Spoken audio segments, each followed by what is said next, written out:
the challenge of leadership. Would you like some principles that you can cling to? Stay tuned.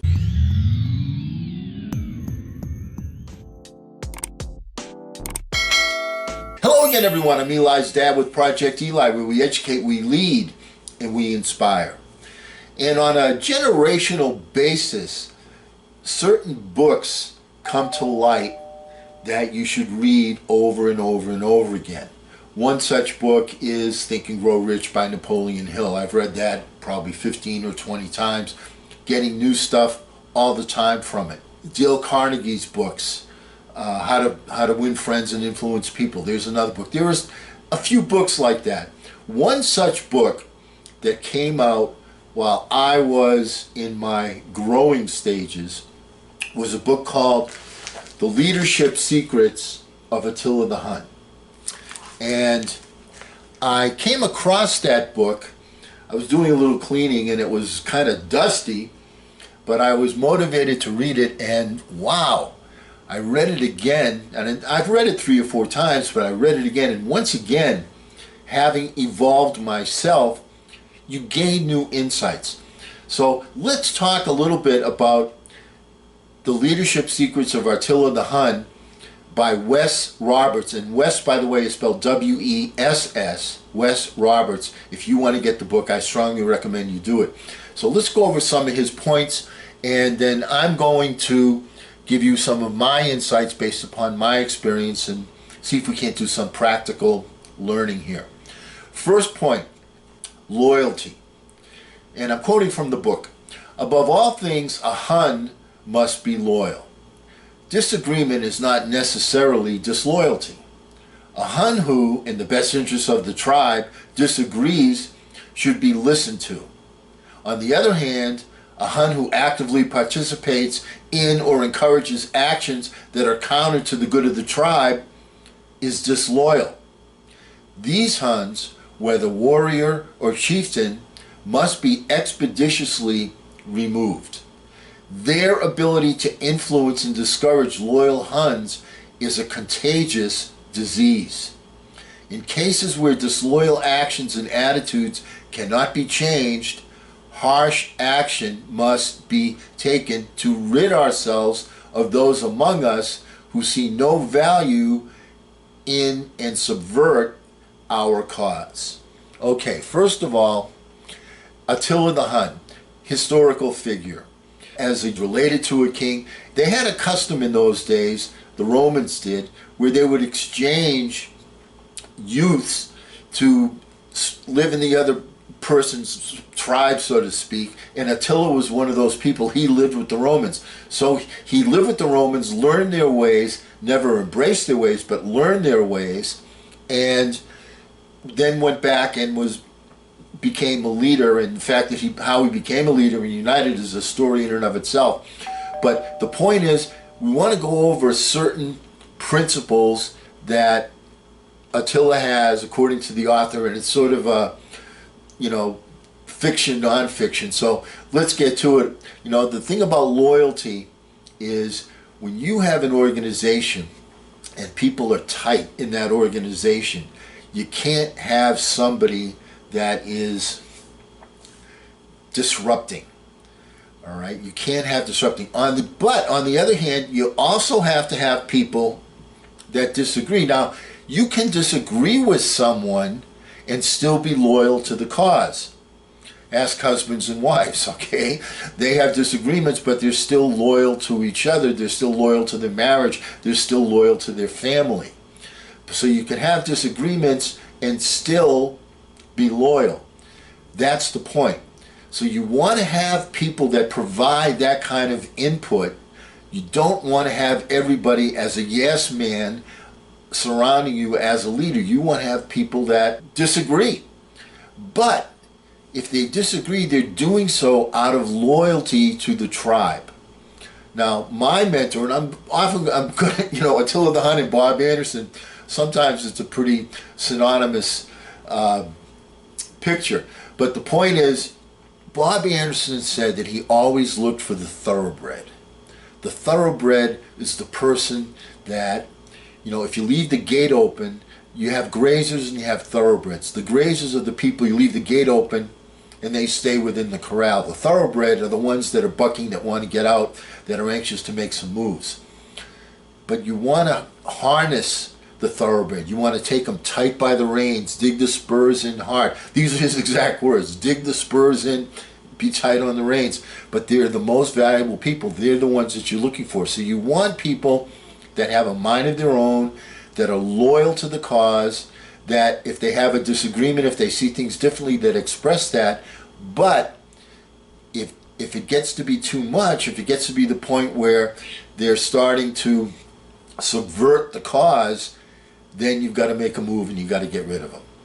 All right? I had one such person, more than one, while I was managing my offices, and you've just got to make the move and you've got to get them out of town. All right? Because that negative seed is like a virus. All right? We know about viruses, and you want to, provide the vaccination to that virus, which is getting rid of that person. But once again, the key thing is a fine line. You want to have people that have different points of view, that disagree with you, but once a decision is made within, the organization, then everybody is expected to be on board. They're expected to be loyal. Next point, courage. Chieftains who lead our Huns must have courage. They must be fearless and have the fortitude to carry out assignments given them, the gallantry to accept the risks of leadership. They must not balk at the sight of obstacles, nor must they become bewildered when in the presence of adversity.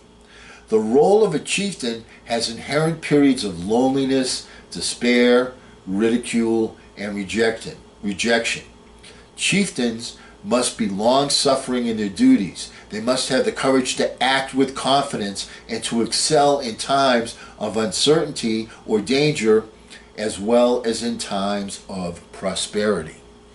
Wow. I learned that lesson very early in my career. Well, I wasn't so early, all right? I've been with the company for about 4 or 5 months, and I was a top producer, and they came and they kind of went out with me in the field and said, you know what, this guy may have something on the ball. And then our company ran into a situation. I was working out of the San Jose office. We ran into a situation, the company did, in Oklahoma City, where the managers just left and given up. And there was one guy there that was a licensed agent, a licensed representative. Keep in mind, we were a financial services company. You needed to have a license. And there was one guy that was there, but there was no leadership, and he was brand spanking new. And so they called me on the phone and said, how would you like to go to Oklahoma City and take over and run that office? Well, I was in a management trainee position. Here it was. Here was the opportunity. I said, let me think it over. Yes, let's do it. I was excited. It took some courage to get up from the comfortable, I was living in Santa Cruz, which is a beautiful place to live, to go in the middle of the summer to Oklahoma City, where it was like 95 and 200 degrees, humidity, okay, and just very hot, not pleasant at all, and with virtually no help at all. And I met Bob Anderson there. We met at the airport. We drove, got a hotel. He stayed with me for a couple of days to help me out to get started, but he couldn't stay. He's big shot, big vice president of the company. There I was by myself. I had one guy. I was recruiting, I was training, I was developing, and it was difficult. I was there for a couple of weeks and going out in the field myself, and had been very successful in the field. Always went out in the field and wrote business, and had a couple of nights where business was not written, and I was out with this new guy, and finally got to the point where I said to him, if we don't write business today and you want to leave, if you want to quit, then I will understand that. So here we were. It was showtime. It was a Saturday, and I said that to him because I had faith in myself, so on, but there was still some doubt because we'd been out in the field and hadn't been so successful. It was a hot as blazes Saturday. We went out early in the morning, and we had 4 sits and 4 sales. That's 4 presentations and 4 sales. And we came back with, I think, 6 or 7 applications because there were husbands and wives. We get 2 in the house. What a day we had. We had a great day. And then he looked at me like, wow, you the man. You got it done. And I looked at me in the mirror and said, okay. But it takes some courage to get out there in the face of adversity and get that job done. And as a leader, you have to go through tough times, and you have to have the courage to do what you have to do. Desire. Few Huns sustain themselves as chieftains without a strong personal desire, an inherent commitment to influencing people, processes, and outcomes. Weak is the chieftain who does not want to be one. We must be careful to avoid placing capable warriors into positions of leadership that they have no desire to fulfill. These are all things that I went through in my career. I had a guy named Ron Harris, okay, worked with me in my San Diego office, and he was somebody that would go out, and he had a great presentation. He wasn't very good at getting into the house. And if you can't get into the house, you can't make any money. So I would pair him up with someone that was pretty good at getting into the house. And so they would get into the house, and Ron would make the presentation, and they would split the proceeds. And Ron just liked writing business. I tried to get him, he had obviously some skills, sales skills, tried to get him. He had applied for a management trainee position, but once he got there, he wasn't that excited about being a leader. He liked being what he liked being, which was somebody that went in and made the presentation. So, you know what? I didn't force it on him.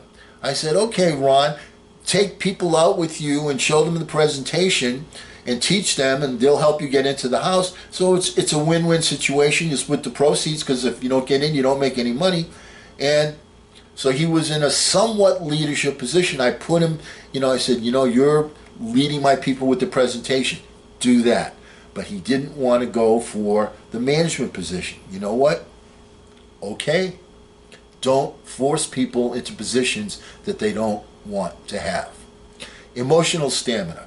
Each succeedingly higher level of leadership places increasing demands on the emotions of chieftains.